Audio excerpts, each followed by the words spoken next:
আমাদের দেশে শিক্ষাবিদ, চিন্তাবিদ, বুদ্ধিজীবী নাম ধরনের নামধারী এক শ্রেণীর লোকেরা কোরআনের সাথে সরাসরি বেয়াদবি করেছে। আহমদ শরীফ বলেছে পরকাল নাই, আল্লাহ বলছেন পরকাল আছে। আর আহমদ তো না, ওটা কি, এই আহম্মক, সে বলেছে পরকাল নাই, বিবাহ মানি না, কবর আযাব মানি না, একদিন বিচার হবে তাও মানি না, অস্বীকার করেছে। এটাকে নিয়ে ঠাট্টা করেছে। আহমদ শরীফ লিখেছেন নিজে যে আল্লাহ বলতে কেউ নাই, মানুষ তাকে চিন্তা করে সৃষ্টি করেছে, স্রষ্টা বলতে কেউ নাই। তারপরে আর একটা মেয়ে লোক, আমি ওটার নাম নিতে ঘৃণা বোধ করি, এটি হচ্ছে চরম ধর্মদ্রোহী, রাষ্ট্রদ্রোহী, নাস্তিক, জাহান্নামের কীট, ডাস্টবিনের আবর্জনা। এই মেয়ে লোকটি বলেছে, তার বইতে লিখেছে, বেহেশত হচ্ছে এক অসভ্য উদ্যান। কোরআন শরীফে আল্লাহ পাক বলেছেন, আমলে সালেহ যারা করবে, নবীরা, ওলিরা, সিদ্দিকিন, সোহাদা সব যাবে জান্নাতে। আর সেই জান্নাতকে এই হাবিসা, এই নিকৃষ্ট ধর্মদ্রোহী, রাষ্ট্রদ্রোহী মহিলা, এই সে বলেছে বেহেশত হচ্ছে এক অসভ্য উদ্যান। পৃথিবীর অতৃপ্ত বহুগামী পুরুষেরা তাদের থাকার জায়গা হবে ওই বেহেশতের মধ্যে। জোরে কর নাউজুবিল্লাহ। এই মেয়ে লোকটি সমগ্র নারী জাতির কলঙ্ক। ভারত, বাংলাদেশের শ্রেষ্ঠ শত্রু ভারত, এই শয়তানকে পয়সা দিয়া পুষতেছে। কলকাতায় দাওয়াত দিয়ে আনন্দ পুরস্কার দিয়েছে।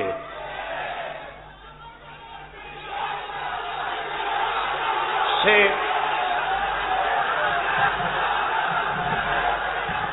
তার বইয়ের মধ্যে, কত বড় নির্লজ্জই মেয়ে, বইয়ের মধ্যে লিখছে, বাসে বসে আমি যখন দেখি ছেলেরা পেশাব করার জন্য বাস থামলি বাসের থেকে নেমে দেওয়ালের পাশে গিয়ে প্যান্টের বোতাম খুলে পেশাব করে, আর মেয়েরা চুপ করে বসে থেকে পেশাবের যন্ত্রণা নিয়ে কষ্ট পায়, আমি আনন্দ পাবো সেই দিন যেদিন মেয়েরাও বাস থেকে নেমে দেওয়ালের পাশে দাঁড়িয়ে পেশাব করতে পারবে। এটা কি একটা মানুষ? অসভ্য জানোয়ার একে জন্ম দিয়েছে, আল্লাহই ভালো জানে। আমার বন্ধুগণ, তার অসভ্যতার শেষ নাই। কোরআন নিয়ে ঠাট্টা করেছে, বলেছে আমার মা রাতের বেলায় ঝুলে ঝুলে সূরা ইয়াসিন পড়ে, আমি চিন্তা করি যে কত বাজে কাম করতেছে সে। বলছে আল্লাহ পাক কোরআনের মধ্যে পুরুষকে বেহেশতের হুরিদের কাঁচা মাংসের লোভ দেখাইয়া, মদ খাওয়াবার লোভ দেখিয়ে তাদেরকে নামাজ রোজা করার জন্য বাধ্য করতেছে। বেহেশতে কি বেহেশতে কি মদ পান করানো হবে? না, বেহেশতে মদ পান করানো হবে না। মদ তো নাপাক জিনিস। আল্লাহ পাক বলছেন বেহেশতে পান করানো হবে, ওয়াসাকাহুম রাব্বুহুম শারাবান তাহুরা। জান্নাতের ভিতরে আল্লাহ পাক শারাবে তাহুর পান করাবেন, যেটা নিজেও পাক এবং যে পান করবে সেও পবিত্র হয়ে যাবে। সুবহানাল্লাহ।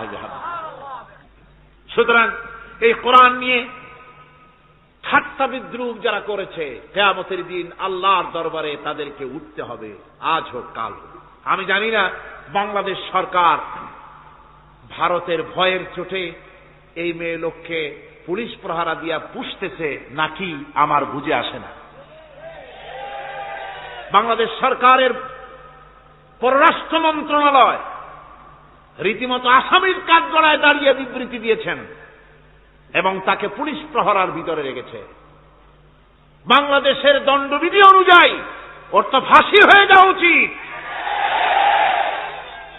কথা বলেছে, আল্লাহর কোরআন নিয়ে ঠাট্টা করেছে।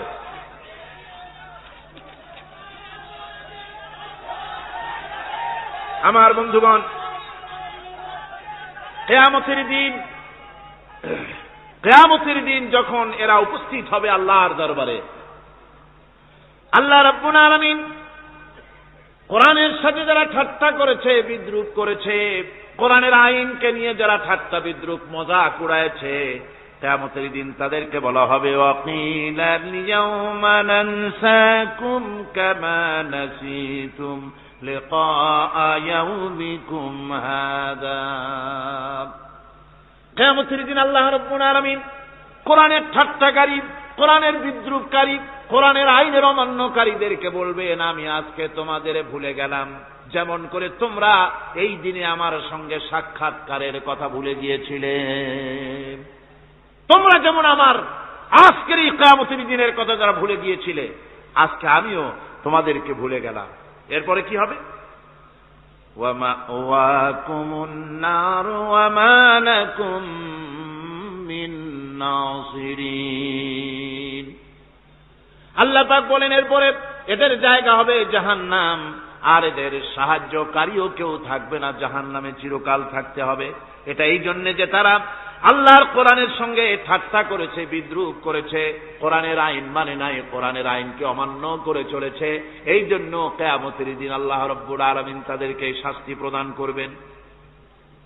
কোরআন পৃথিবীর বুকে আল্লাহ নাজিল করেছেন, শুধু তেলাওয়াত করবেন ঝুলে ঝুলে, এই জন্য নয়।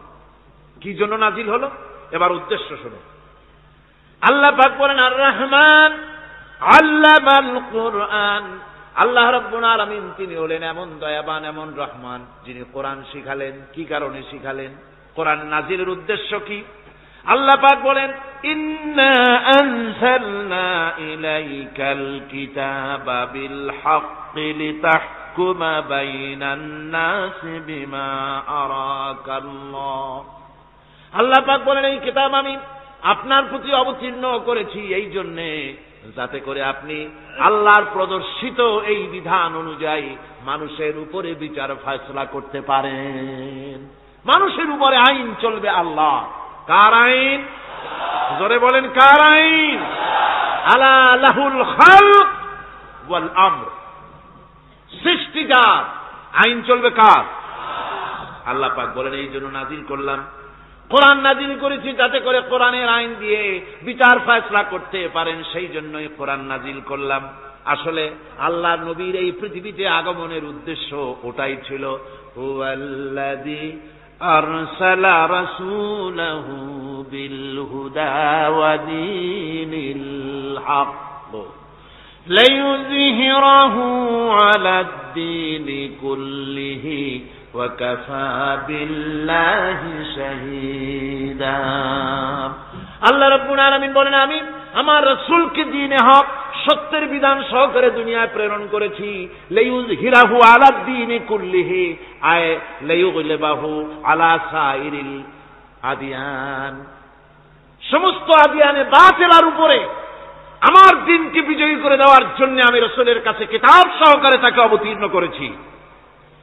এ দায়িত্ব শুধু মুহাম্মদ সাল্লাল্লাহু আলাইহি ওয়াসাল্লামের ছিল না, দুনিয়ার উপরে আল্লাহর দ্বীন কায়েম করা, আল্লাহর বিধান অনুযায়ী মানুষের বিচার ফয়সালার দায়িত্ব শুধু মুহাম্মদ সাল্লাল্লাহু আলাইহি ওয়াসাল্লামের ছিল না, সমস্ত নবীদের ছিল। কাদের ছিল? সব নবীদের ছিল।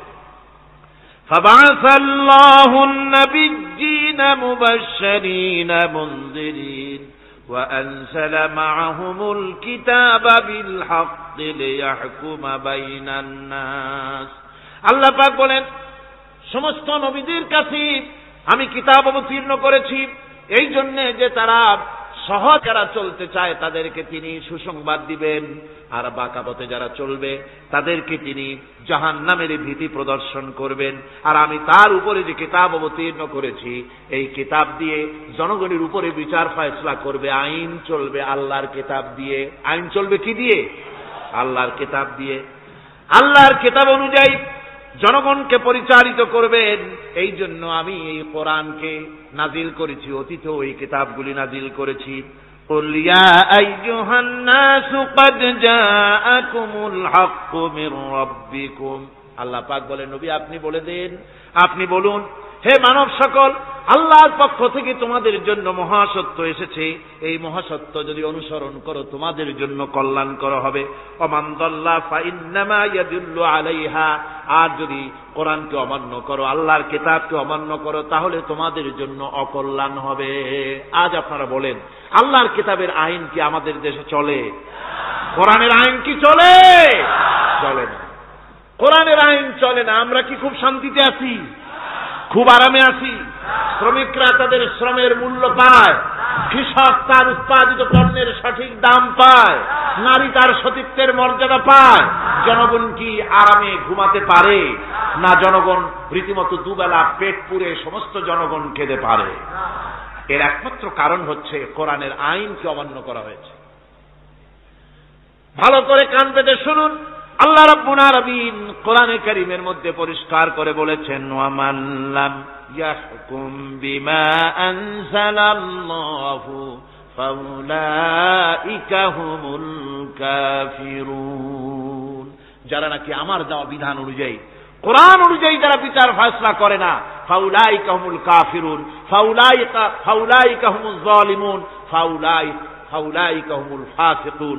যারা আমার দেওয়া বিধান অনুযায়ী বিচার ফয়সালা করে না, তারা কাফির, তারা জালিম, তারা ফাসিক। সুতরাং এর ভিতরে এই জুলমের মধ্যে জালিমদের অন্তর্গত, ফাসিকদের অন্তর্গত হয়ে বাংলাদেশের বহু মুসলমান, পৃথিবীর বহু এলাকার মুসলমান এর মধ্যে লিপ্ত হয়ে আছে। কোরআনের আইন চালু না করলে পরে, কোরআনের আইন না মানলে পরে জালিম হতে হবে, কাফির হতে হবে, ফাসিক হতে হবে। অর্থাৎ যতখানি না মানবেন ততখানি এই বিশেষণে বিভূষিত হতে হবে। এক শ্রেণীর লোক আছে যারা বলে বেড়ান ধর্ম আর রাজনীতি আলাদা। বলেন কিনা? কর জোরে বলেন, বলে কিনা? ধর্ম আর রাজনীতি আলাদা। তারা বলেন আমরা ধর্ম নিরপেক্ষ থাকতে চাই। তারা কি থাকতে চায়? ধর্ম নিরপেক্ষ থাকতে চায়। কোরআনে কারিমে এই ধর্ম নিরপেক্ষবাদীদের ব্যাপারে কোরআন কি বলছে শুনুন। আল্লাহ রাব্বুল আলামিন বলেন, আলাম তারা ইলাল্লাযীনা ইয়াজউমুনা আন্নাহুম আমানু বিমা উনজিলা ইলাইকা ওয়া মা উনজিলা মিন ক্বাবলিক। আল্লাহ পাক বলেন, হে নবী, তুমি কি সেই সব লোকদেরকে দেখেছ যারা দাবি তো করে যে আমরা আল্লাহর উপর ঈমান এনেছি আর এই কিতাবের উপর ঈমান এনেছি, এর পূর্বে যত কিতাব নাজিল হয়েছে সেসব কিতাবের উপরেও ঈমান এনেছি। ধর্মনিরপেক্ষবাদীরা তারা তো বলে না যে আল্লাহ মানি না, কোরআন মানি না, একথা বলে না, ওটা বলে না। কি বলে? সেই বলা কথাটাই আল্লাহ এখানে অনেক আগে বলে রেখেছেন।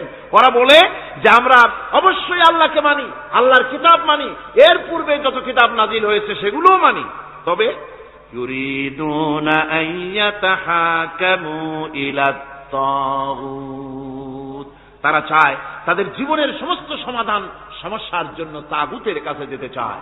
তাগুতকে, আল্লাহকে বাদ দিয়ে তারা যেতে চায় কোথায়? তাগুতের কাছে। জোরে বলেন, কিসের কাছে যেতে চায়? তাগুতের কাছে। তাগুত বলে কারে? তাগুত বলা হয় যে নিজে আল্লাহর আইন মানে না এবং অপরকেও আল্লাহর আইন অমান্য করতে বাধ্য করে, তাকে বলা হয় তাগুত।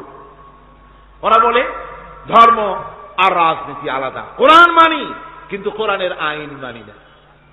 ওরা কোরআন মানে ঠিকই, বলে যে কোরআন মানি, কিন্তু কোরআনের আইন মানে। তাহলে এ মানি বলার অর্থটা কি? এর মূল্যটা কোথায়?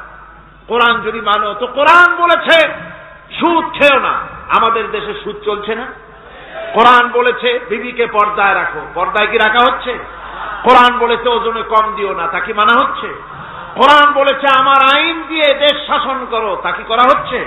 সুতরাং ধর্মনিরপেক্ষ মতবাদ যেটা, এই মতবাদটা কোরআনের দৃষ্টিতে কুফরি মতবাদ। ধর্মনিরপেক্ষ মতবাদ কি? জোরে বলেন, ধর্মনিরপেক্ষ মতবাদ কি? কোন মুসলমান, যে ব্যক্তি নিজেকে মুসলমান বলে দাবি করে, ধর্মনিরপেক্ষ মতবাদ সে বিশ্বাস করতে পারে না। জায়েজ নাই, হারাম।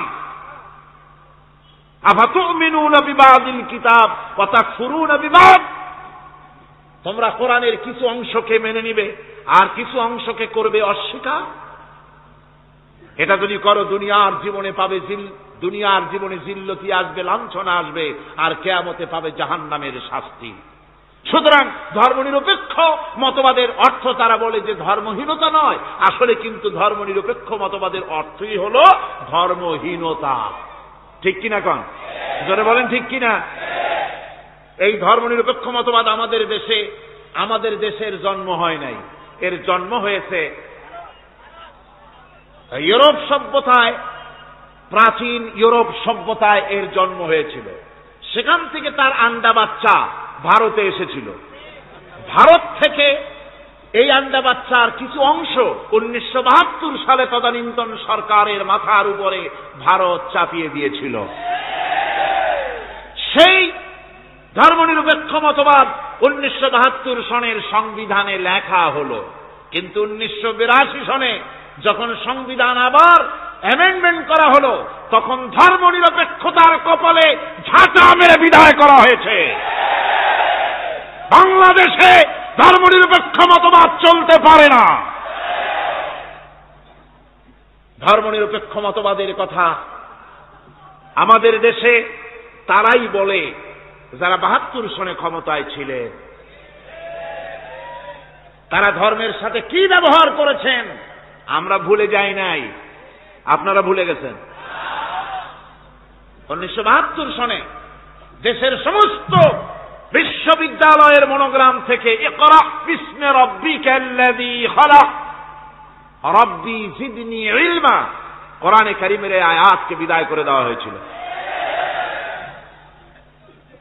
শাসনতন্ত্রের শিরোনামে বিসমিল্লাহকে গ্রহণ করা হয় নাই। শুধু তাই নয়, কোরআনে কারীম যেখানে তেলাওয়াত করা হয় তখনকার সময় রেডিওতে, টেলিভিশনে, ওই 72 থেকে 3 বছর, এবং এখনো সেই দলটি মিটিং করতে গিয়ে, কোন জায়গায় কিছু করতে গিয়ে আগে কোরআন শরীফ, তারপরে গীতা, তারপরে বাইবেল। এগুলি হচ্ছে মুনাফিকের লক্ষণ। কিসের লক্ষণ? যেখানে যেই টেবিলে, যেই মঞ্চে কোরআন তেলাওয়াত হয়, বাইবেল গীতা পড়া হারাম, পড়া হতে পারে না। কোরআনের চাইতে শ্রেষ্ঠ কিতাব আল্লাহর দুনিয়া আছে? সমস্ত কিতাবকে রদ করেছে কোরআন। হযরত ওমর রাদিয়াল্লাহু তাআলা আনহু রাসূল করিম সাল্লাল্লাহু আলাইহি ওয়াসাল্লামের কাছে গিয়ে তাওরাতের একটা পাতা পড়তেছিলেন। হযরত আবু বকর রাদিয়াল্লাহু তাআলা আনহু সেখানে চলে এলেন। এসে দেখেন রাসূল করিম সাল্লাল্লাহু আলাইহি ওয়াসাল্লামের চেহারা মোবারক লাল হয়ে গিয়েছে গোসায়। হযরত আবু বকর বললেন, ওমর, তুই যদি এর থেকে মরে যেতিস, তুই যদি এর থেকে মরে যেতিস, তুই যদি এর থেকে মরে যেতি। 3 বার বললেন। হযরত ওমর শিউরে উঠলেন, হতচকিত হয়ে উঠলেন। আবু বকর আমাকে মরার কথা বলছেন কেন? তিনি তাকিয়ে দেখেন রাসূল করিম সাল্লাল্লাহু আলাইহি ওয়াসাল্লামের চেহারা মোবারক গোসায় লাল হয়ে গিয়েছে। হযরত ওমর বলছেন, ইয়া রাসূলুল্লাহ, আমার এবং আমার পিতা মাতার জীবন আপনার কদম মোবারকে উৎসর্গ হয়ে যায়। আমি অপরাধ করেছি, কি অন্যায় করেছি হুজুর আমাকে বলুন। হুজুর বলছেন, ওমর, তুমি যে তাওরাতের পাতা আমার সামনে পড়তেছ, এই তাওরাত যার উপরে নাজিল হয়েছিল, সেই মুসা আলাইহিস সালাম যদি আজকে বেঁচে থাকতেন, তাহলে আমার উম্মতের ভিতরে শামিল হয়ে যাওয়া তার জন্য ফরজ হয়ে যেত। অতীতের সমস্ত কিতাবকে রদ করা হয়েছে, সমস্ত শরিয়াতকে বন্ধ করা হয়েছে। সুতরাং কোন মুসলমানের প্ল্যাটফর্মে যেখানে কোরআন তেলাওয়াত, বাইবেল, গীতা পড়া হারাম, সেখানে এই মুনাফিকরা তাও করে থাকে। আমার মুসলমান ভাইয়েরা, নজরুল ইসলাম কলেজের ইসলাম শব্দ বাদ দিয়ে নজরুল কলেজ করা হয়েছিল। সলিমুল্লাহ মুসলিম হলের মুসলিম শব্দ বাদ দিয়ে শুধু সলিমুল্লাহ হল করা হয়েছিল। তার মানে ধর্ম এদের কলিজায় আগুন জ্বালিয়ে দেয়। ইসলামের নাম বরদাস্ত হয় না, কোরআনের নাম বরদাস্ত হয় না। আর বরদাস্ত হয়নি বলেই আল্লাহ পাক তার ইন্তেকাম নিয়েছেন। আমার বক্তব্য হচ্ছে, কোরআনে কারীম পৃথিবীতে এসেছে শাসন করতে দুনিয়াকে। তার মধ্যে রয়েছে রাজনীতি, অর্থনীতি, সব কিছু। এই বিচার ফয়সালা কোরআন থেকে যারা গ্রহণ করে না, রাসূলকে যারা বিচারক মানে না, তাদের সম্পর্কে আল্লাহ পাক কি বলছেন শুনুন। ফালা ওয়ারাব্বিকা লা ইউমিনুনা হাত্তা ইউহাক্কিমুকা ফীমা শাজারা বাইনাহুম ثم لا يجدوا في أنفسهم حرجا مما قضيت ويسلموا تسليما আল্লাহ রাব্বুল আলামিন বলেন, সালাম রাব্বিক, কখনো নয় হে নবী, আপনার রবের কসম, কখনোই নয় ওরা মুমিন নয় যারা নাকি তাদের জীবনের সব কিছুর ব্যাপারে যতক্ষণ পর্যন্ত আপনাকে বিচারক না মানে, আপনার দেওয়া ফয়সালাকে গ্রহণ না করে, এবং আপনি বিচার করার পর ফয়সালা দেওয়ার পরে এটার উপরে দ্বিধাহীন চিত্তে মেনে যতক্ষণ না নিবে, ততক্ষণ পর্যন্ত তারা যত ঈমানের দাবি করুক তারা আসলে মুমিন না। এ ফতোয়া কার? এ ফতোয়া কার? আল্লাহ রাব্বুল আলামিনের ফতোয়া। কখনো মুমিন হতে পারবে না যারা রাসূলুল্লাহকে ফয়সালাকারী হিসেবে গ্রহণ না করবে, কোরআনকে সংবিধানের উৎস হিসেবে গ্রহণ না করবে। কোরআন এসেছে আইনের কিতাব হিসেবে পৃথিবীর মানুষকে পরিচালিত করার জন্য। আজ এই কোরআনের আইন যারা মানে সেখানে শান্তি পায়, কোরআন যেখানে মানে না সেখানে শান্তি হয় না। আল্লাহ পাক পরিষ্কার বলেছেন কোরআনের আইন মেনে চলো। আর যারা এই কোরআনকে অমান্য করবে তাদের শাস্তি কি হবে? আল্লাহ পাক বলেন, আল্লাযীনা কাযযাবু বিল কিতাবি ওয়া বিমা আরসালনা বিহি রুসুলানা ফাসাউফা ইয়ামালুন। আল্লাহ পাক বলেন, আমি যে কিতাব নাজিল করেছি এই কিতাবকে যারা মিথ্যা মনে করে, কিতাবকে যারা অস্বীকার করে, কোরআনের আইন যারা মানে না, আমি যে রসুলের উপরে যা নাজিল করেছি সেগুলির উপরে যারা ঈমান আনে না, এগুলিকে যারা মানে না, তাদের জন্য এর পরিণতি তারা খুব শীঘ্রই টের পাবে। খুব শীঘ্রই তাদেরকে এর পরিণতি দেওয়া হবে। কিয়ামতের দিন তাদেরকে আল্লাহ রাব্বুল আলামিন জাহান্নামে প্রবেশ করাবেন। কোরআনের অমান্যকারীদের জায়গা কোথায় হবে? কোথায় হবে তাদের জায়গা? জাহান্নামের ভিতরে হবে। সুতরাং আমরা কোথায় যেতে চাই? জাহান্নামে না জান্নাতে? বেহেশতে যদি যেতে চাই, দুনিয়ায় যদি শান্তি চাই এবং আখিরাতে যদি মুক্তি পেতে চাই, তাহলে আমাদেরকে কোরআনের আইনকে মানতে হবে। কিসের আইন মানা লাগবে? কোরআনের আইন মানতে হবে।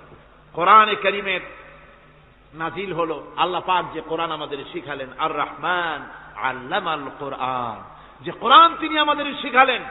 এই কোরআন নাজিলের পদ্ধতি ছিল মদিনা এবং মক্কা। রাসূলের মক্কি জিন্দেগিতে কিছু নাজিল হয়েছে, আর মদনী জিন্দেগিতে নাজিল হয়েছে কিছু।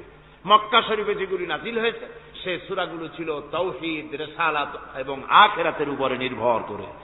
আর মদনী সূরা যেগুলি ছিল সেগুলি ফৌজদারি দণ্ডবিধি, উত্তরাধিকারী আইন, তারপরে যাকাত, ওসর, যুদ্ধ, সন্ধি, বন্দী, এরপরে রয়েছে স্বরাষ্ট্রনীতি, পররাষ্ট্রনীতি, অর্থনীতি, জীবন পরিচালনার সমস্ত বিধি আর ব্যবস্থা মদনী জিন্দেগীর সূরাগুলিতে, অবতীর্ণ সূরাগুলিতে আল্লাহ রাব্বুল আলামিন নাজিল করেছেন। কোরআন শরীফ মানুষের সকল সমস্যার সমাধান দিয়েছে। এখানে আমি এখন তার কিছু নমুনা পেশ করছি আপনাদের সামনে, আপনাদের বোঝার জন্য যে কোরআন। অনেকে বলে যে কোরআনের তাফসীরের ভেতরে রাজনীতির আলোচনা হয়। রাজনীতি সেইটুক করি যেটুকুন আল্লাহ কোরআনে করেছেন। জোরে কোন আলহামদুলিল্লাহ। এর থেকে বাড়াই কিছু বলি নাকি? না। কোরআন যেটুকুন করেছে, রাসূলুল্লাহ যেটুকুন করেছে, একজন মুসলমান হিসাবে তা করা আপনার আমার জন্য কি? সুন্নত? নফল? ওইটা করা কি জোরে কোন? এটা করা আমাদের জন্য ফরজ। সেই জন্য আমি কিছু নমুনা পেশ করছি আপনাদের সামনে, বুঝতে পারবেন যে কোরআন শুধু নামাজের কথা নিয়ে আসে নাই। কোরআনের মধ্যে আয়াত সংখ্যা কত? 6666। এটা ঠিক না, কিছু কম আছে। 6000 কয়েক শত, ভালো করে গুনে দেখা দরকার। তো এই যে আয়াতে কারিমা যেগুলি রয়েছে এর মধ্যে মাত্র 500 আয়াত হচ্ছে হুকমে শরঈ। ভালো করে শুনুন, 500 আয়াত আদেশ এবং নিষেধ জাতীয়। এটা করো, ওটা করো না, এটা হালাল, ওটা হারাম। এ হলো 500। তো এই যদি 500 হয় তাহলে বাকি 6000 কি? বাকি 6000 ইতিহাস, দর্শন, বিজ্ঞান, রাজনীতি, অর্থনীতি, সমাজনীতি, উত্তরাধিকারী আইন, পররাষ্ট্রনীতি, স্বরাষ্ট্রনীতি, মানুষের জীবনে যা দরকার, ইহকাল, পরকাল, কবর, হাসর, মিজান, সিরাত, জান্নাত, জাহান্নাম, এসব কিছু আল্লাহ পাক বাকি হাজার হাজার আয়াতের মধ্যে বলেছেন।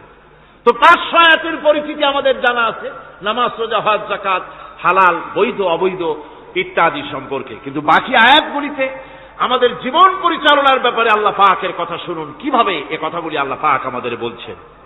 বিচার পদ্ধতি সম্পর্কে শুনুন। কোরআন যে বিচার পদ্ধতি আমাদেরকে দিয়েছেন, নিরঙ্কুশ ন্যায় বিচারের কথা কোরআন বলেছে। কোরআন বলেছে বিচার হতে হবে কি ধরনের? وَإِذَا حَكَمْتُمْ بَيْنَ النَّاسِ أَن تَحْكُمُوا بِالْعَدْلِ। কোরআন শরীফ বলেছে তোমরা যখন লোকদের মাঝে বিচার ফয়সালা করবে তখন অবশ্যই সুবিচার করবে, জাস্টিস, ন্যায় বিচার করবে। এই ন্যায় বিচার করতে গিয়ে তোমার সামনে যদি বিজাতীয় কোনো লোক আসামি হয়ে দাঁড়ায়, অমুসলিম, তখন বিচারটা কিভাবে করবে? কোরআনে কারীম বলছি, وَلَا يَجْرِمَنَّكُمْ شَنَآنُ قَوْمٍ عَلَىٰ أَلَّا تَعْدِلُوا। কোন বিশেষ শ্রেণীর বিচার কাজ করতে গিয়ে, কোন বিশেষ শ্রেণী বা জাতির বিচার কার্য পরিচালনা করতে গিয়ে তাদের প্রতি বিদ্বেষ যেন তাদেরকে তুমি যেন জুলুম করে না বসো, তখন যেন তুমি ইনসাফ করতে পারো, তাদের উপরে জুলুম করবে না। সে যদি তোমার জাতের লোক না হয়, বিচার করতেছে তুমি, বিচারক হিসাবে সঠিক বিচার করবে, বিচারের মানদণ্ডকে কখনো খেলাধুলা করবে না, ভালো সুবিচার করবে। এটা হচ্ছে কোরআনে কারীমের কথা। আর আত্মীয় স্বজনের বিচার সম্পর্কে বলা হচ্ছে যে তোমরা বিচার নিয়ে, সুবিচার নিয়ে তোমরা দাঁড়াও, দণ্ডায়মান হও, সুবিচার নিয়ে মুসলমানেরা তোমরা যখন বিচার করবে, তখন এই বিচার করতে গিয়ে ওয়ালাউ আলা আনফুসিকুম আবিল ওয়ালিদাইনি ওয়াল আকরাবিন, সে যদি তোমার নিজের বিরুদ্ধেও যায় বিচার, তা যদি তোমার সন্তান সন্ততি, ভাই ব্রাদার, মা বাপ ইত্যাদির বিরুদ্ধেও যদি চলে যায়, ইয়াকুন গানিয়ান আও ফাকিরান, যদি সে গরিব হয়, যদি সে ধনীও হয়, বিচারের বেলায় কোন রকম তারতম্য করবে না, আপন হোক পর হোক, বিচার করতে হবে সঠিক। এটা কার কথা? আল্লাহর। জোরে বলেন, কার কথা? পৃথিবীর কোন ধর্মগ্রন্থে কথা বলেছে? পৃথিবীর কোন জাতি কথা বলেছে? কোরআন বলেছে এই সুবিচারের কথা। সুবিচার করতে হবে, বিচারের বেলায় খবরদার আপন পর এবং কোন ধর্মের লোক এই চিন্তা করতে যেও না। কোরআনে কারীমের মধ্যে রয়েছে ফৌজদারি দণ্ডবিধি, জুডিশিয়াল ল, ফৌজদারি দণ্ডবিধি। এখানে একটা কথা বলে নিতে হয়, আল্লাহর আইন, মূল কথাটা কি? আল্লাহর আইন। আল্লাহর আইনের কথা শোনা মাত্রই এক শ্রেণীর লোকেরা মনে করে আল্লাহর আইন মানেই হলো হাত কাটা, আল্লাহর আইনের অর্থই হলো গলা কাটা, আল্লাহর আইনের অর্থই হলো দৌড়া মারা। এটি একটা বাজে কথা। আল্লাহ পাকের আল্লাহ কি এইরকম একটা বদমেজাজি দারোগার মতো আল্লাহ যে মানুষ পাইলেই খালি পিটাবে আর হাত কাটবে? একটা কথা হইল? হাত কাটা, গলা কাটা, এটা কখন? সুবিচার প্রতিষ্ঠিত হয়ে যাবে, খাওয়া পড়ার গ্যারান্টি মিলবে, তারপরে যদি কেউ চুরি করে দৃষ্টান্তমূলক শাস্তি দাও হাত কেটে। এর আগে না। মদিনা মুনাওয়ারায় হযরত ওমর রাদিয়াল্লাহু তাআলা আনহুর সময় অনাবৃষ্টির কারণে দুর্ভিক্ষ দেখা দিয়েছিল।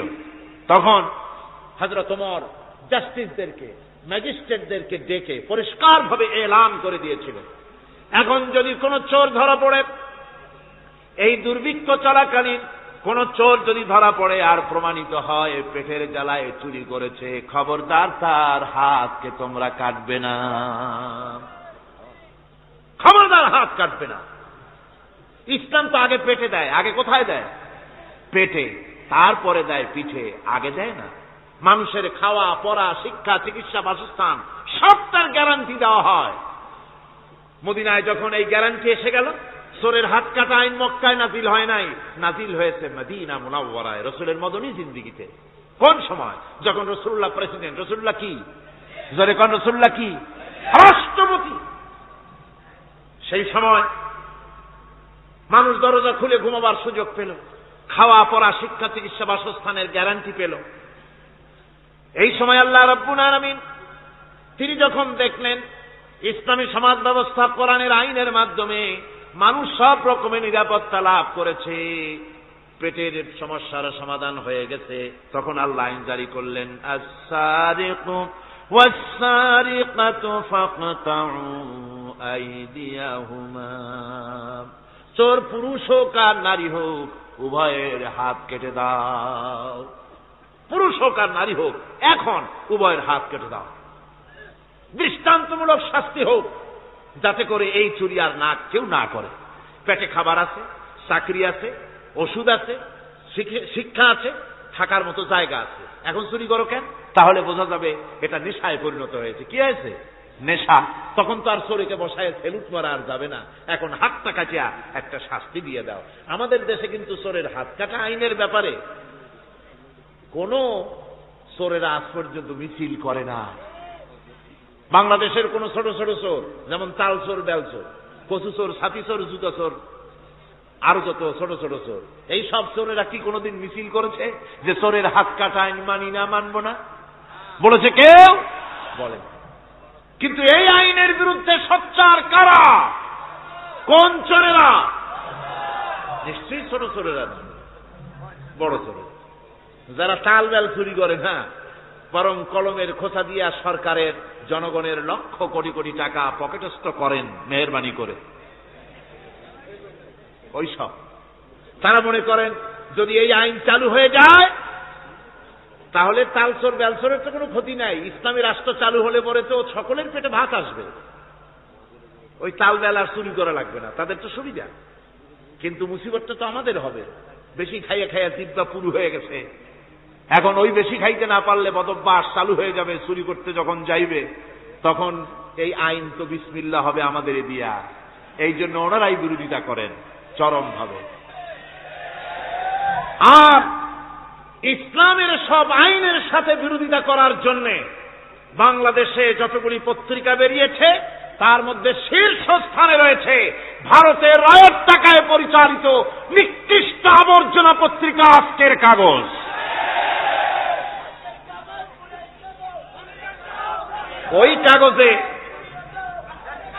এই কাগজের একটা প্রবন্ধ লেখা হয়েছে আজ। সেই প্রবন্ধে লেখা হয়েছে ধর্মভিত্তিক রাজনীতি এমনি এমনি নিষিদ্ধ করা যাবে না, সম্ভব হবে না, এটাকে একেবারে গোড়া থেকে উপড়ে ফেলে দিতে হবে। মাওবাড়ির আবদার, ভারতের টাকা নিয়ে লাফালাফি করছে আজকে তারা। বাংলাদেশ থেকে ধর্মভিত্তিক রাজনীতি নিষিদ্ধ ঘোষণার জন্য পায়তারা চালাচ্ছে এই পত্রিকার মাধ্যমে। এই পত্রিকার একমাত্র কাজ গোটা জাতি সত্তাকে দ্বিধা বিভক্ত করা, ইসলামের বিরুদ্ধে ইয়াং জেনারেশনকে খেপিয়ে তোলার জন্য আদা পানি খেয়ে লেগেছে। ধর্মভিত্তিক রাজনীতি নিষিদ্ধ ঘোষণা করার জন্য আপ্রাণ প্রচেষ্টা চালাচ্ছে। সংসদে পর্যন্ত এই বক্তব্য উঠানো হয়েছে, তাই না? সংসদে উত্থাপিত হয়েছে ধর্মভিত্তিক রাজনীতি নিষিদ্ধ ঘোষণা করতে হবে। আমি বলেছি ধর্মভিত্তিক রাজনীতি নিষিদ্ধ ঘোষণা করে ফেলেছিল রাশিয়া। রাশিয়ার যেই পার্লামেন্টে বসে ধর্মভিত্তিক রাজনীতি নিষিদ্ধ ঘোষণা করা হয়েছিল, যে পার্লামেন্টের ঘোষণার বলে লক্ষ লক্ষ মুসলমানদেরকে জবাহ করা হয়েছে রাশিয়ায়, যে পার্লামেন্টের ঘোষণার বলে মসজিদ মাদ্রাসা ভেঙে চুরি একাকার করে দেওয়া হয়েছিল রাশিয়ায়, যেই পার্লামেন্টে বসে আলেম ওলামা পীর দরবেশদেরকে হত্যা করার জন্য নির্দেশ দেওয়া হয়েছিল রাশিয়ার যে পার্লামেন্ট থেকে, সেই দেশ আজ আর আস্ত নাই, দেশটা টুকরা টুকরা হয়ে গিয়েছে। বাংলাদেশের পার্লামেন্টে আজকে যারা এই দুঃসাহসিক কথা বলছেন, ধর্মভিত্তিক রাজনীতি নিষিদ্ধ ঘোষণা করার কথা যারা উচ্চারণ করছেন, রাশিয়ার পার্লামেন্টের ইতিহাস ভুলে যাবেন না। বাংলাদেশের 11.5 কোটি তৌহিদি জনতার তৌহিদি রক্ত, তৌহিদি চেতনা সমস্ত শরীরে মাথায় আর রগ রেশায় টকবক করছে ইসলামী চেতনা, ইসলামের রক্ত। এই মুসলমানদের সাথে আগুন নিয়ে খেলা করার চেষ্টা করো না। আমার বন্ধুগণ, কোরআনের আইন বন্ধ করার ক্ষমতা কারো নাই। আইন চালু হলে পরেই শান্তি আসবে। ওরা বিরোধিতা করছে, ওরা বলছে চোরের হাত কাটা আইন এটা হচ্ছে একটা অমানবিক ব্যাপার। আইনটা কার? আল্লাহ। মানুষগুলি কার? তা তোমারও তো দরদ কেন?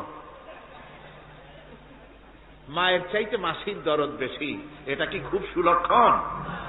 না, এটা দারুণ কুলক্ষণ।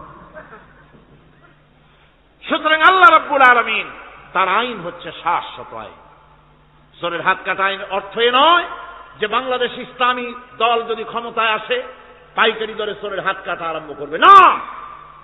ততক্ষণ পর্যন্ত আইন চালু হবে না যতক্ষণ পর্যন্ত সমস্ত মানুষ তাদের কর্মসংস্থান না হবে, খাবার না পাবে, চাকরি বাকরি না হবে, খেয়ে পরে খাওয়া পড়া শিক্ষা চিকিৎসা বাসস্থান সবটার গ্যারান্টি মিলবে, তারপরে আইন চালু হবে, এর আগে নয়। আল্লাহ রাব্বুল আলামিন ফৌজদারি দণ্ডবিধির আওতার ভিতরে চোরের কি শাস্তি হবে তা বললেন, নরহত্যার শাস্তি কি হবে তাও আল্লাহ পাক এখানে বলছেন, ইয়া আইয়ুহাল্লাযীনা আমানু কুতিবা আলাইকুমুল কিসাসু ফিল কাতলা। আল্লাহ পাক বলেন তোমাদের প্রতি নরহত্যার শাস্তি স্বরূপ কিসাস নির্দিষ্ট করা হয়েছে, অর্থাৎ হত্যার বদলে হত্যা করা। একজন মানুষ আর একজন মানুষকে হত্যা করেছে, কোরআনের আইন হচ্ছে ওকেও হত্যা করো। কি সুন্দর আইন, সুবহানাল্লাহ পড়েন। তাহলে কি হবে? রেডিও টেলিভিশনে পত্র পত্রিকার মাধ্যমে যদি খবর ছড়ানো হয় যে হত্যাকারীর বিচার হবে কোরআনের আইন অনুযায়ী, প্রকাশ্য রাজপথে হত্যাকারীকে তাকেও যদি হত্যা করে দেওয়া হয়, এই দৃশ্য উপস্থিত জনতা যত দেখবে, পত্র পত্রিকায় খবর পাবে, টেলিভিশনের পর্দায় দেখতে পাবে, যারা দেখলো এই সব লক্ষ লক্ষ জনতার ভেতরে মানুষ হত্যা করার দুঃসাহস আর আসবে? আল্লাহ পাক বলছেন এটা হচ্ছে মানুষের কিসাস, এর মধ্যে রয়েছে মানুষের জীবন। এরপরে নরহত্যার শাস্তি আল্লাহ পাক এভাবে কোরআনে কারীমের মধ্যে বললেন। জিনার শাস্তি, আয-যানিয়াতু ওয়াজ-যানি ফাজলিদু কুল্লা ওয়াহিদিন মিনহুমা মিআতা জালদা। আল্লাহ রাব্বুল আলামিন বলেন জিনাকারিনী পুরুষ, জিনাকারিনী নারী আর জিনাকারা পুরুষ, তাদের শাস্তি হচ্ছে উভয়কে 100 করে দোররা মারা, প্রাণদণ্ড দিয়ে দেওয়া। এই শাস্তি যদি হয় জিনা বন্ধ হয়ে যাবে, বিবাহ সহজ হবে। ইসলামী রাষ্ট্র হলে পরে জিনা করা কঠিন হবে, বিবাহ করা সহজ হয়ে যাবে। এটা হচ্ছে কোরআনের আইনের সুন্দর বিধান। জিনার শাস্তি, চোরের শাস্তি, নরহত্যার শাস্তি জুডিশিয়াল লয়ের আওতায়, ফৌজদারি দণ্ডবিধির আওতায় এগুলি পড়ে। এগুলি সব কোরআন শরীফে আছে না নাই? আছে কিনা? তাহলে কি করে আপনি বলবেন আপনি ধর্ম নিরপেক্ষ? আপনি শুধু ধর্ম আপনার ব্যক্তিগত ব্যাপার আর রাজনীতি একটা আলাদা ব্যাপার।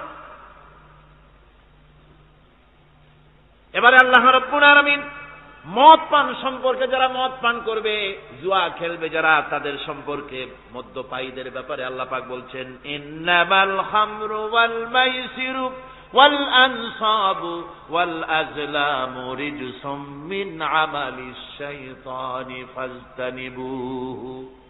আল্লাহ পাক বলেন নিঃসন্দেহে মদ, জুয়া এবং পাশা, এই সমস্ত খেলাকে, এই সমস্ত জিনিসকে নাপাক ঘোষণা করা হয়েছে। এগুলি সব হতেছে শয়তান কর্তৃক উদ্ভাবিত নোংরা কাজ। এগুলি শয়তানের কাজ। মদ আর জুয়া কার কাজ? যারা বলেন কার কাজ? শয়তানের কাজ। সুতরাং ফাজতানিবুহু, এর থেকে তোমরা ফিরে থাকো। আল্লাহ বলছেন মদ এবং জুয়া মানুষকে আল্লাহর জিকির থেকে ফিরায় রাখে। ফাহাল আনতুম মুনতাহুন, এগুলি শোনার পরেও কি তোমরা এর থেকে ফিরে থাকবে না? এবার আল্লাহ রাব্বুল আলামিন ওজনে কম দেওয়া সম্পর্কে বলছেন। যারা ব্যবসায়ী, অনেক ব্যবসায়ী আছে, ব্যবসা করতে গিয়ে ধর্ম ব্যক্তিগত ব্যাপার, ব্যবসার মধ্যে ধর্ম নিতে চাই না। কয় যে ধর্ম দারুণ পবিত্র জিনিস, এত পবিত্র, শুধু মসজিদে থাকবে, শুধু মাদ্রাসায় থাকবে, আমার জীবনের বিস্তীর্ণ অঙ্গনে ধর্ম ঢুকতে পারবে না। তার মানে ভাবখানা এই, আল্লাহ এবং রসুলকে বলে দেওয়া হচ্ছে, হে আল্লাহ হে রসুল, তোমাদের উপরে 144 জারি করে দিলাম, শুধু মসজিদে আর খানকায় থাকো, মাদ্রাসায় থাকো, আমাদের জীবনের বিস্তীর্ণ অঙ্গনে তোমাদের কোনো প্রবেশের অধিকার নাই। জোরে কর নাউযুবিল্লাহ। আল্লাহ পাক মানুষের জীবনের সকল ক্ষেত্রে আইন চলবে আল্লাহ। ইনিল হুকমু ইল্লা লিল্লাহ, আইন চলবে কার? আল্লাহ রাব্বুল আলামিন বলেন ওজনে কম দিও না। ওয়াউফুল কাইলা ইযা কিলতুম ওয়াজনু বিল কিসতাসিল মুস্তাকিম। মেপে যখন কোন জিনিস দিবে পরিমাপে কম দিবে না, ওজন করে যখন দিবে ওজনেও কম দিবে না। আল্লাহ পাক কোরআনে কারীমের মধ্যে সুন্দর করে সব কথা বলে দিলেন। ওজনে কম করো না, পরিমাপে কম করো না, সঠিকভাবে এটাকে দিও। এতিমের মাল সম্পর্কে কোরআন বলছে ওয়ালা তাকরাবু মালাল ইয়াতীমি ইল্লা বিল্লাতী হিয়া আহসান। এতিমের মাল ভক্ষণ করা তো দূরের কথা, এর নিকটবর্তী হয় না। তবে হ্যাঁ, এতিম বয়সপ্রাপ্ত হওয়া পর্যন্ত যদি আমানত রাখো সেটা ভিন্ন কথা, কিন্তু এতিমের মালকে ভক্ষণ করো না অবৈধভাবে। এতিমের মালের সুরক্ষার জন্য আল্লাহ পাক বলে দিলেন। অশ্লীলতা সম্পর্কে, আজকে সমাজে অশ্লীলতা চলছে, বেহায়ামি, নগ্নতা চলছে, এ সম্পর্কে আল্লাহ পাক বলছেন কুল ইন্নামা হাররামা রাব্বিয়াল ফাওয়াহিশা মা যাহারা মিনহা ওয়া মা বাতান। আল্লাহ পাক বলেন, হে নবী আপনি বলে দেন আমার প্রভু নিঃসন্দেহে প্রকাশ্য এবং অপ্রকাশ্য সব রকমের নির্লজ্জতা এবং পাপাচারকে নিষিদ্ধ ঘোষণা করেছেন, হারাম করে দিয়েছেন। প্রকাশ্য এবং অপ্রকাশ্য সব রকমের পাপাচারকে, নির্লজ্জতাকে আল্লাহ পাক নিষেধ করেছেন। আজকে আমাদের দেশের টেলিভিশনে যে সমস্ত নির্লজ্জ বিজ্ঞাপন দেওয়া হয়, নারীর দেহের যে সৌন্দর্য প্রদর্শনী করা হয়, এ কি কোনো মুসলমান দেশের করা উচিত? কোন মুসলমানদের জন্য এটা কি বৈধ?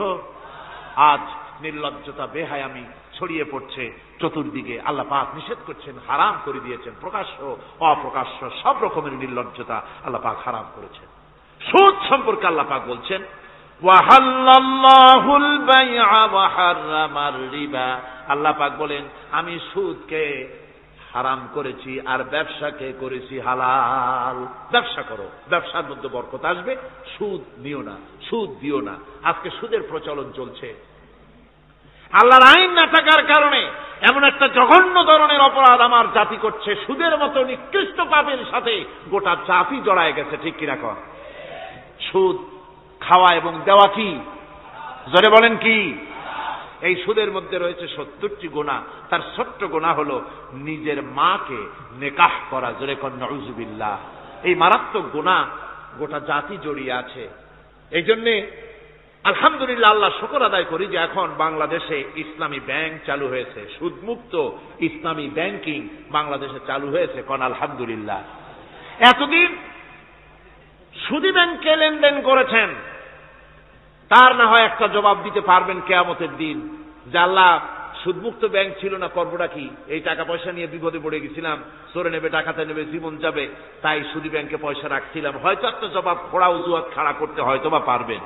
কিন্তু সুদমুক্ত ব্যাংক চালু হওয়ার পর সুদী ব্যাংকের সাথে যারা লেনদেন করছেন আর নামাজ রোজাও করছেন, কি জবাব দেবেন কোন কিয়ামতে? নামাজে রক্ত হয়ে গেছে, উজুর পানি নেই, কি করবেন? নামাজ ছেড়ে দেবেন? কি করবেন? তায়াম্মুম করবেন। তায়াম্মুম করে নামাজের মুসাল্লায় দাঁড়িয়ে গেছেন, এমন সময় উজুর পানির খবর এসে গেছে, কি হবে? তায়াম্মুম থাকবে না, ছুটে যাবে। ইসলামী ব্যাংক ছিল না বলে সুদী ব্যাংকগুলিকে তায়াম্মুমের মতো ব্যবহার করেছেন, কিন্তু ইসলামী ব্যাংক এসে গেছে, উজুর পানি এসে গেছে। এখন যদি সুদী ব্যাংকের সঙ্গে লেনদেন চালু রাখেন, মনে রাখবেন অবশ্যই কিয়ামতের দিন আল্লাহর দরবারে আসামির কাঠ গড়ায় দাঁড়াতে হবে। সুদের টাকা দিয়া গার্মেন্টস ফ্যাক্টরি করা হচ্ছে। উদ্বোধনের দিনে মৌলভী সাহেব, তাও পাওয়া যায়, অসুবিধা হয় না। মিলাদের দাওয়াত হয়েছে, কোনটাকে যে বানাইছে তা জানার দরকার কি? কিছু পয়সা তো হবে। মিলাদ করতে গেলেন, কোরআন তেলাওয়াত করলেন, দোয়া করলেন, বরকতের জন্য দোয়া করলেন। কোন জায়গায় বসে তেলাওয়াত করলেন আপনি? কার নামে দরুদ পড়লেন? কোন জায়গায় পড়লেন যে সুদের টাকা দিয়ে ঘরটা তৈরি হলো, আল্লাহর সাথে বাগাওয়াত করা হলো? আবার সেখানে সাইনবোর্ড লাগায় হাযা মিন ফাদলি রাব্বি, এটা আমার প্রভুর অনুগ্রহ। নাউযুবিল্লাহ। প্রভুর অনুগ্রহ সুদের টাকা দিয়ে ঘর বানানো? কবি বলছেন, ये इमारत बनी है सूद से आए मेरे मुरब्बी, ये इमारत बनी है सूद से आए मेरे मुरब्बी, और उस पे लिखा है हाज़ा मिन फज़ल रब्बी। এই বিল্ডিং তৈরি হয়েছে সুদের টাকা দিয়ে, আর এর বিড়ম্বনা কি পরিহাস, সেই সুদের টাকার বিল্ডিং এর উপরে লেখা হচ্ছে হাযা মিন ফাদলি রাব্বি, এটা আমার আল্লাহর অনুগ্রহ। নাউযুবিল্লাহি মিন যালিক। কোরআন তেলাওয়াত করে উদ্বোধন করা হচ্ছে, দরুদ পড়ে উদ্বোধন করা হচ্ছে না, আল্লাহর সাথে বাগাওয়াত করা হচ্ছে। সুতরাং আল্লাহ পাক বলছেন, আমি সুদকে হারাম করেছি, ব্যবসাকে করেছি হালাল। এই সুদ থেকে যদি না ফেরো, ফাইন লাম তাফআলু ফাযানু বিহারবিন মিনাল্লাহি ওয়া রাসূলি।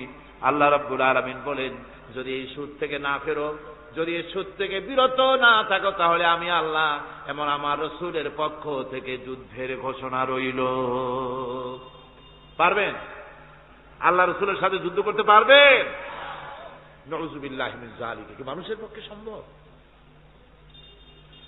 সুদ সম্পর্কে আল্লাহ ঘোষণা করলেন কোরআনে কারীমের মধ্যে। এবার ধনী এবং গরিব সম্পর্কে, ধনী আর গরিবের ভিতরে সম্পর্কটা কেমন হবে আল্লাহ পাক কোরআনে কারীমের মধ্যে বলে দিলেন, ওয়াফি আমওয়ালিহিম হাক্কুল লিসাইলি ওয়াল মাহরুম। আল্লাহ রাব্বুল আলামিন বলছেন, ও ধনীরা, তোমাদের সম্পদের ভেতরে গরিবদের অধিকার আছে, সে অধিকার আদায় করে দাও। একথা না গরিবরা তোমাদের করুণার পাত্র, দয়া করে তাদের কিছু দাও, একথা আল্লাহ বলেন নাই। বললেন, ধনীরা শুনে রাখো, তোমাদের সম্পদে গরিবদের অধিকার আছে, অধিকার, এই অধিকার তাদের ফিরিয়ে দাও। এরপরে আল্লাহ পাক বললেন, কাইলা ইয়াকুনা দুলাতাম বাইনাল আগনিয়াই মিনকুম, তোমাদের সম্পদগুলি যেন তোমাদের ধনশালী লোকদের হাতে যেন পুঞ্জীভূত না হয়ে যায়। দেশের সমস্ত সম্পদ গুটি কতক লোকের হাতে যেন পুঞ্জীভূত না হয়, বরং তা যাকাত, ফিতরা, সাদকা, এককালীন দান ইত্যাদির মাধ্যমে জনগণের কাছে যেন তা পৌঁছে যায়, এক জায়গায় যেন পুঞ্জীভূত হয়ে না থাকে। এভাবে করে আল্লাহ পাক মানুষের জীবনের সাথে সম্পৃক্ত কথাগুলি বলছেন। রাষ্ট্র ব্যবস্থা সম্পর্কে বলছেন, ওয়ামরুহুম শুরা বাইনাহুম, রাষ্ট্র পরিচালনা করতে গিয়ে তাদের সাথে পরামর্শ ভিত্তিক রাষ্ট্র চালাও, স্বৈরাচার হয়ে ক্ষমতায় বসে থেকো না, ইচ্ছে মাফিক দেশ চালায়ও না, ডিক্টেটর হয়েও না, পরামর্শ ভিত্তিক দেশ পরিচালনা করো। এভাবে করে আল্লাহ রাব্বুল আলামিন রাষ্ট্রপ্রধানকে বললেন, ওয়াসাবিরুহুম ফিল আমর, প্রত্যেকটি ব্যাপারে, রাষ্ট্রের সব ব্যাপারে তাদের সঙ্গে পরামর্শ করে নাও, পরামর্শ সবার সঙ্গে পরামর্শ করে পরামর্শের ভিত্তিতে কাজ করো, এমনি স্বৈরাচার হিসাবে কাজ করো না। কোরআন প্রবর্তিত সমাজ সকল নাগরিকের মৌলিক অধিকারের গ্যারান্টি দিয়েছে, জোরে কোন সুবহানাল্লাহ। এখন আমি যে কথাগুলি বলবো, এই কথাগুলি শুধু মুসলমানদের জন্য নয়, হিন্দু, মুসলমান, খ্রিস্টান, বৌদ্ধ, নারী, পুরুষ, সাদা, কালো, বর্ণ, ভাষা, দল, মত নির্বিশেষে সমস্ত মানুষের জন্য নাগরিক অধিকারের গ্যারান্টি দিচ্ছে কে? আল্লাহ পাক। জোরে বলেন, কে দিচ্ছেন? আল্লাহ পাক। আল্লাহ পাক জীবনের নিরাপত্তা দিচ্ছেন। কোরআনের আইন যদি চালু হয়, নাগরিকদের জীবনের নিরাপত্তা লাভ হবে। জোরে কোন সুবহানাল্লাহ। কিভাবে হবে? আল্লাহ রাব্বুল আলামিন বলেন, ওয়ালা তাকতুলুন নাফসাল্লাতী হারামাল্লাহু ইল্লা বিল হক। আল্লাহ পাক বলছেন, যে জীবনকে আল্লাহ হারাম সম্মানী করেছেন, ন্যায় ব্যতীত তাকে খবরদার হত্যা করো না। মানুষকে হত্যা করো না, খবরদার হত্যা করো না। আল্লাহ পাক হত্যা নিষিদ্ধ ঘোষণা করে দিলেন, আর বললেন, মান কাতালা নাফসান বিগাইরি নাফসিন আও ফাসাদিন ফাকান্নামা কাতালান নাস জামিআ। কেউ যদি কোন নরহত্যা এবং বিপর্যয় সৃষ্টি করে, কোন অপরাধ ছাড়া যদি কেউ কোন নির্দিষ্ট অভিযোগ, তাকে হত্যার শাস্তি দেওয়া যায় কোরআন অনুযায়ী, এরকম ছাড়া যদি অন্যায়ভাবে কেউ কাউকে হত্যা করে, তাহলে একটা লোক হত্যা করা নয়, একটা মানুষ হত্যা করার অর্থ হলো গোটা বিশ্বের সমস্ত মানুষকে হত্যা করা। কে বলছেন এ কথা? আল্লাহ পাক বলছেন। আর একটা মানুষকে যদি বাঁচায় দেওয়া যায় তাহলে সে যেন গোটা পৃথিবীর সমস্ত মানুষকে বাঁচায় দিল। একথা কে বললেন? আল্লাহ সুবহানাহু ওয়া তাআলা বলেছেন। এরপরে নরহত্যা যারা করবে তাদের জন্য রয়েছে শাস্তি। কি শাস্তি? আল্লাহ পাক বলছেন, ওমান ইয়াকতুল মুমিনান মুতাআম্মিদান ফাজাযাউহু জাহান্নাম খালিদান ফিহা ওয়া গাদিবাল্লাহু ওয়া লা'নাহু ওয়া আ'আদ্দা লাহু আযাবান আযীমা। আল্লাহ পাক বলছেন, ওমান ইয়াকতুল মুমিনান মুতাআম্মিদান, যে ব্যক্তি কোনো মুমিনকে ইচ্ছে করে হত্যা করলো, ফাজাযাউহু জাহান্নাম, তার শাস্তি কি? যারা বলেন শাস্তি কি? খালিদ, সেই জাহান্নামে চিরকাল তাকে থাকতে হবে। ওয়া গাদিবাল্লাহ ওয়া লা'নাহু, আর তার উপরে আল্লাহর গজব, আল্লাহর লানত, চিরকাল এই শাস্তি তাকে জাহান্নামে ভোগ করতে হবে। এই কথাগুলি না জানার কারণেই আজকে কলেজ বিশ্ববিদ্যালয়গুলিতে মানুষ হত্যা চলছে পাখি হত্যার মতোই।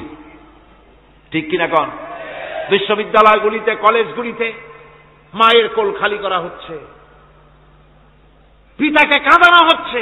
কত আশা করে ছেলে পাঠানো হয় কলেজ ইউনিভার্সিটিতে, আর সেখানে সামান্য নিজের দলের প্রাধান্য বিস্তার করার জন্য পরমা সহিষ্ণুতা নাই, সমানে হত্যা করা হচ্ছে।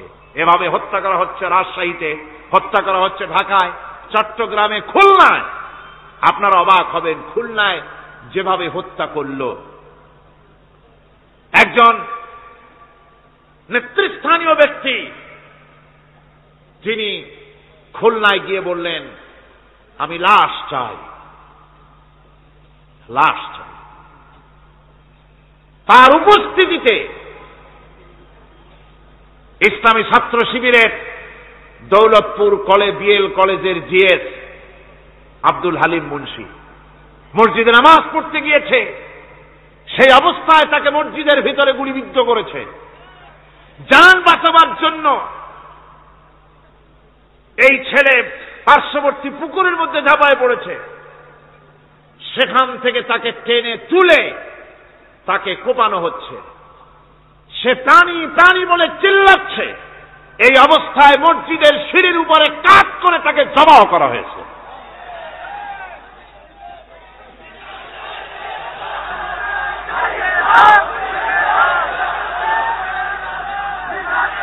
এরপরে খুলনা আলিয়া মাদ্রাসার ছাত্র, এতিম ছাত্র, দুপুর বেলায় খানা খেতে বসেছে। সেই খানা খাওয়া অবস্থায় তাকে গুলি করে ছোরা দিয়ে কুপিয়ে কুপিয়ে তাকে দুনিয়া থেকে বিদায় করা হয়েছে। এভাবে প্রত্যেকটি শিক্ষাঙ্গনে এভাবে মানুষকে মারা হচ্ছে, ছাত্রদেরকে মারা হচ্ছে। যারা মারছে আমি তাদের উদ্দেশ্যে বলতে চাই, যারা তোমরা মানুষ হত্যা করতেছ, পাখির মতো শিকার করতেছ, মনে রেখো আল্লাহর বিচার দু রকমের হয়। একটা হয় দুনিয়ায়, আর একটা হয় আখিরাতে। দুনিয়ায় তুমি যার সন্তানকে হত্যা করেছ, যার সন্তানকে হত্যা করে যার মা বাপকে কাঁদায়েছ, দুনিয়ার শাস্তিটা এভাবে আল্লাহ তোমাকে দিবেন, তুমিও নিহত হবে। তুমি যাকে হত্যা করেছিলে তার মা বাপ যেমন কেঁদেছে, তোমার মা বাপও তেমন কাঁদবে। তুমি যদি কাউকে হত্যা করে তার স্ত্রীকে বিধবা করে থাকো, তোমাকেও আল্লাহ হত্যা করাবেন এবং তোমার স্ত্রীও বিধবা হবে। তুমি যদি কাউকে হত্যা করে তার সন্তানকে এতিম বানায় থাকো, অবশ্যই তুমিও নিহত হবে, নিহত হবে।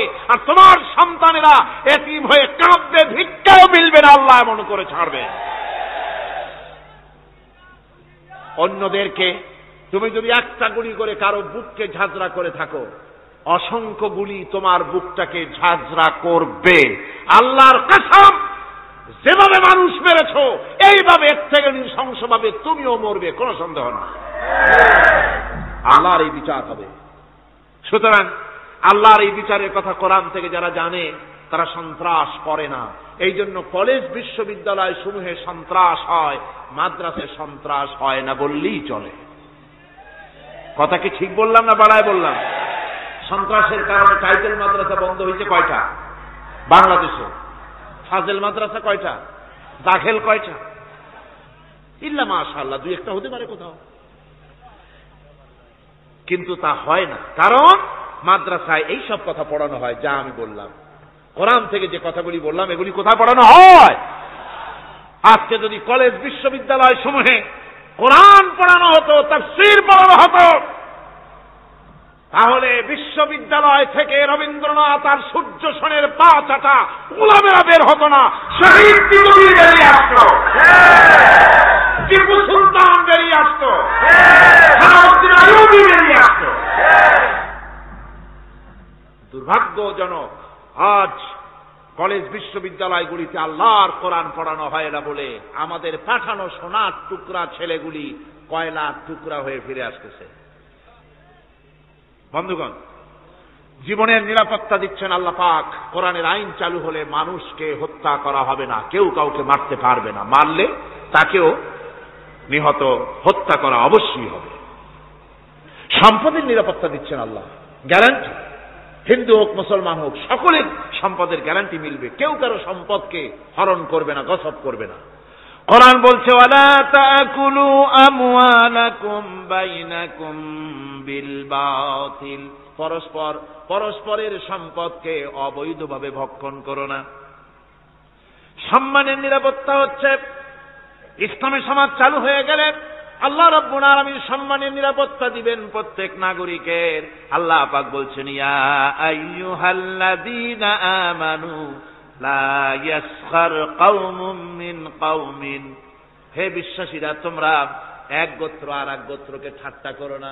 চাষিরা তাঁতিদেরকে গালি দিও না, তাঁতিরা চাষিদেরকে জেলেদেরকে গালি দিও না। এক গোত্র আর এক গোত্রকে ঠাট্টা করো না, বিদ্রুপ করো না।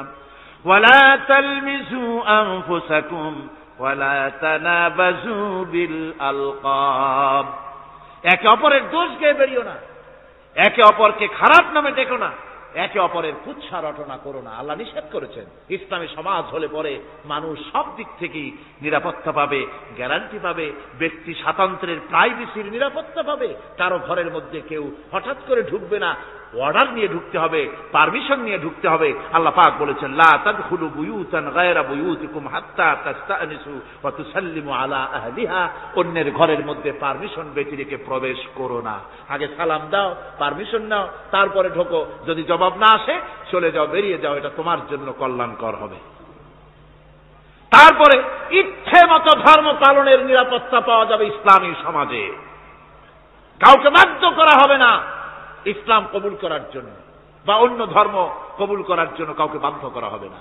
কোরআনে কারীম বলছে লা ইকরাহা ফিদ্দিন, ধর্মের ব্যাপারে কোনো বাড়াবাড়ি করা যাবে না, কারো উপরে কোনো ধর্মমত চাপিয়ে দেওয়া যাবে না। যার ইচ্ছে তার ইচ্ছে মতো স্বাধীনভাবে তার ধর্মকর্ম পালন সে করতে পারবে। এই ধর্ম পালনের কথা বলতে এসে আমার মনে পড়লো এবছরের হিন্দুদের দুর্গাপূজার কথা। আপনারা বলতে পারেন যে কি এর মধ্যে কি ঢুকাই দিলেন? ঠিকই ঢুকাইছে। আমি বুঝি না যে কেমন ধর্ম, আপনারা আমারে কন।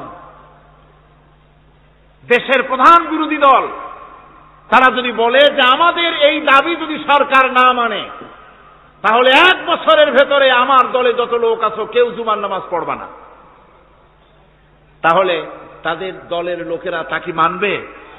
মানবে? বিএনপি যদি বলে, সরকারে যারা আছে, যে আমাদের এই সমস্ত কথা যদি বিরোধী দল না মানে তাহলে আমার দলের কোন লোক ঈদের নামাজ পড়বে না, শুনবে কেউ? শুনবে না। আমার ভাইরা, কোরআনে কারীমের আলোচনা শেষ দিকে এসেছে। আমরা মুনাজাত করব। এখন মুনাজাতের জন্য দাঁড়ানো ভাইয়েরা এক মুহূর্তে বসে পড়ুন। আজকে আপনাদের জন্য দারুণ সুখবর আছে। আজ কোরআনে কারীমের আলোচনা শুনে, কোরআনে কারীমের প্রতি মুগ্ধ হয়ে, ইসলামের আদর্শে উদ্বুদ্ধ হয়ে 5 জন অমুসলিম ভাই ইসলাম কবুল করতে এসেছে।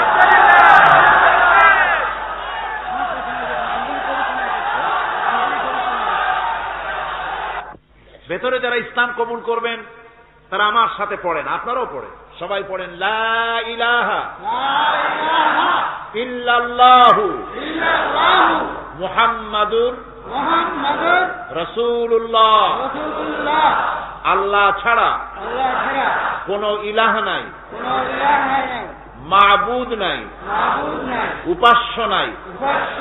মুহাম্মদ সাল্লাল্লাহু আলাইহি ওয়াসাল্লাম আল্লাহর প্রেরিত রাসূল।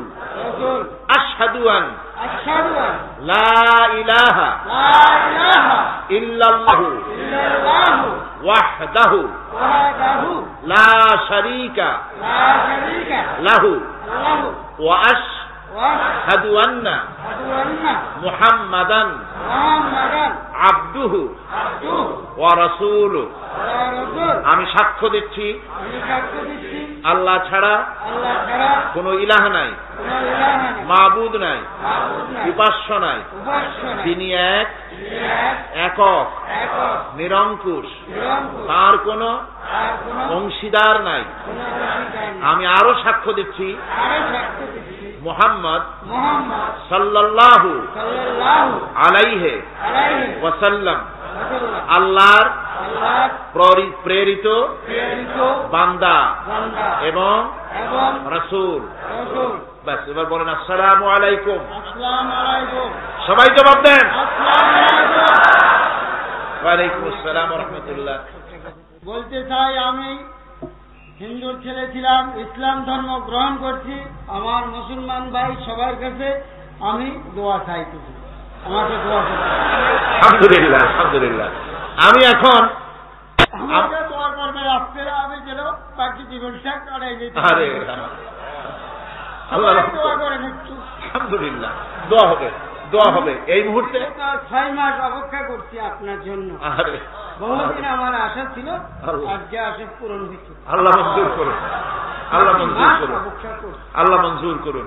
আমার এই ভাই, এই দুইজন একটু আগ মুহূর্ত তারা ছিলেন মুশরিক, এখন আমাদের ভাই। আমাদের কি ওনারা? ওনাদের অবস্থা এখন এই হয়েছে, ওনার চোখে কিছু না, বৌদ্ধ ধর্ম এটা কিছু নেই, সব জায়গায় ঘুরেছিলাম, ওদের ধর্মের ভিতরে কিছু নেই, আল্লাহ কালাম ছাড়া কিছু না। সুবহানাল্লাহ। মুসলমান মুসলমান বলতে পারে আল্লাহ কালাম ছাড়া। আলহামদুলিল্লাহ। আমি এখন তাদেরকে বুকে জড়িয়ে ধরে এই বিশাল জনসমুদ্রের পক্ষ থেকে আমি তাদেরকে সম্মানিত করছি।